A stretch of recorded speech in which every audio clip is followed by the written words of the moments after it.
me is gonna tape it, huh? Yeah. Okay, well, thanks everybody, all 5 of you. Well, yeah, all 5 of you for coming out to my birthday party. Well, I guess, is anybody here from Prairie? No, just kidding. Okay. Most stand-up comedians, they always start off by asking, how y'all doing tonight? So I thought I'd ask how y'all doing tonight. Good. Woo! Okay, I'm going to start off with some really, really bad pickup lines. If our plane crashed in the mountains, would you eat me? You know what I did today? I made an appointment with a psychiatrist. Because you've been driving me crazy. Okay, here's a good one. This one works pretty well. You want to come back to my place and play with my chinchilla? Now see, all they really hear is, you want to come back to my place. You can say anything. You want to come back to my place and fix my lawnmower? This is a good one for guys who are related. I used this on a couple of brothers one night. If you and your brother went overboard, I don't know which one I would save. So, how do you like your blowjob in the morning? You like porn? I got a couple of warm beers and a porno. Does this outfit look slutty? No? Oh, how about now? Are you an organ donor? Because I know which one I want. You want to go make out with me in front of my ex-boyfriend? Yeah. If I were the last woman on Earth, would you thank your lucky stars? How many naked people does it take to screw in a light bulb? How many? Well, I could do it myself, but I'd really like your help. I just found out I only have 50 years to live. You want to be one of the things I do before I die? Okay, here's just a few random quotes. That was good. Okay, here's just a few random quotes. I only go to the bar for 2 reasons: to get into a fight or to get laid. But I consider fighting foreplay, so I guess it's only one reason. If I could ask God only one question, you know what it would be? Do you think you could hurry up with this whole Armageddon thing? I'm getting a little bored down here. Yeah. I used to work for NASA for about 4 years. I got fired one day for putting LSD in the tank. Houston, we have a problem. You know what I say after sex? You missed the spot. You know what I say after sex? What? Don't be sorry. Don't be sorry. You know what I say after sex? What's that little red blinking light over there? You know what I say after sex? Well, I usually don't say anything. I just wait till they fall asleep, raid their DVD collection, grab another copy of Tombstone, and leave. Okay, here's my top 10 reasons why I want to be on Survivor. Number 10. I want to be the first survivor ever to say, this challenge is so fucking gay. Number 9, I need to lose 20 pounds to get on Fear Factor. Number 8, I want to be the first survivor ever to wear the buff as a thong.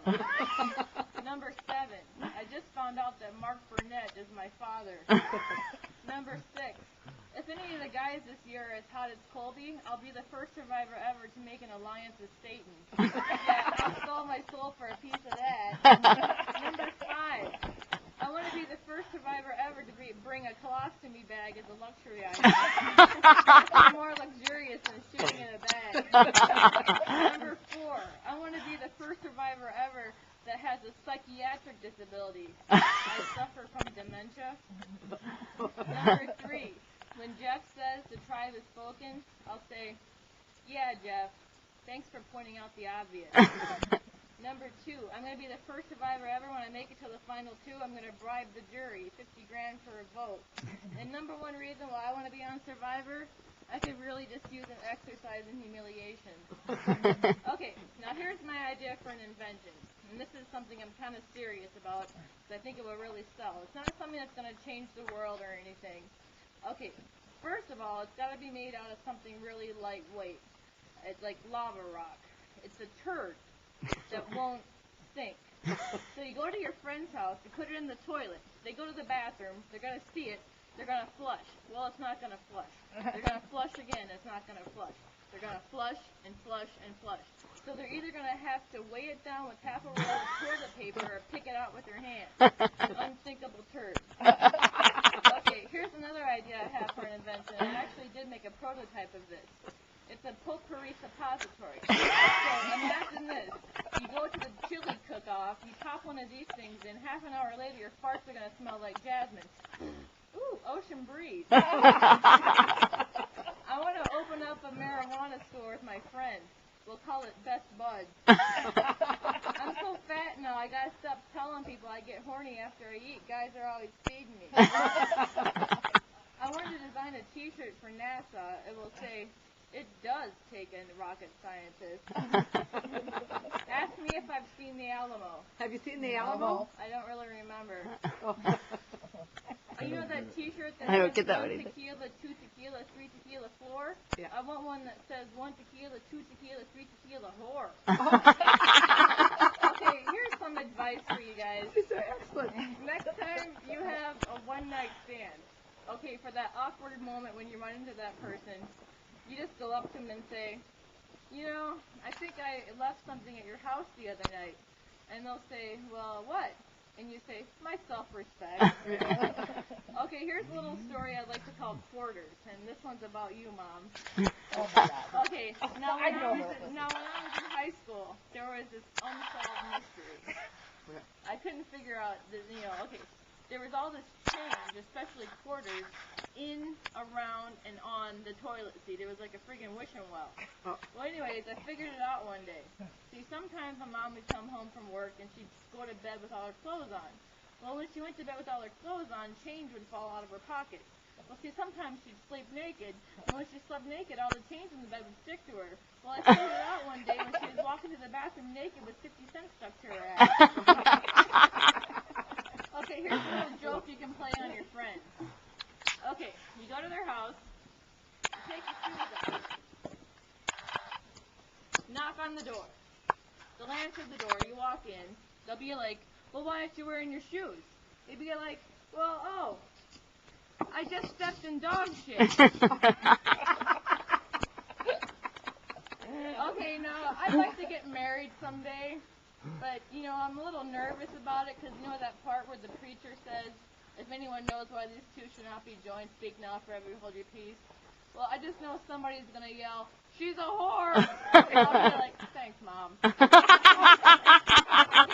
No, I got a pretty good DVD collection going right now. I got about 100 DVDs, so whenever I have a guy over, they always pick the same friggin' movie, The Goonies. I've seen the first 15 minutes of that movie so many times. Yeah, I usually start to get felt up right about the time Chunk drops the treasure map. I know. I've been thinking about having a kid, so I figure it's a lot easier to pick up a guy if you can breastfeed. Now here's some more advice for you. Next time one of your kids, or maybe you're babysitting, the kid, they won't go to bed because they're afraid of the boogeyman. You say, "Look, kid, there's no such thing as the boogeyman, but there is such a thing as a tapeworm. And after you go to bed at night, it will crawl up your butt where it lives off the food in your lower intestines. They won't be scared of the boogeyman anymore." You know what I like in a guy? When they totally skip first base, totally skip second base, and go right for third. Yeah, true story. You know what I like in a guy? When they show up at your house at midnight in their boxer shorts and say, "Give me head." Yeah, true story. Okay, here's some more advice for you. Next time somebody like your grandma or maybe one of your goofy friends gives you some like little corny knick-knack you're never going to use, you just say, "Oh, geez, thanks. I could really use this. I'm going to put this on my nightstand. I'll use it as a booger stand." I want to come out with my own line of underwear with slogans on them. I want a pair that says, "The end is near," with a little bell on the butt so you can shake your ass and go, "Repent, repent." Bad hair day. Excuse the mess. Do not remove under penalty of law. A pair of granny panties. My other pair is a thong. Okay, you guys know who Simon Cowell is, right? Yeah. The nasty British judge from American Idol. Well, can you imagine having sex with him? Afterwards, he'd be like, "That was bloody awful. Your rhythm was off. You hardly moved your ass. The good news is you didn't notice when I slipped the condom off. I don't think we'll be seeing you next week."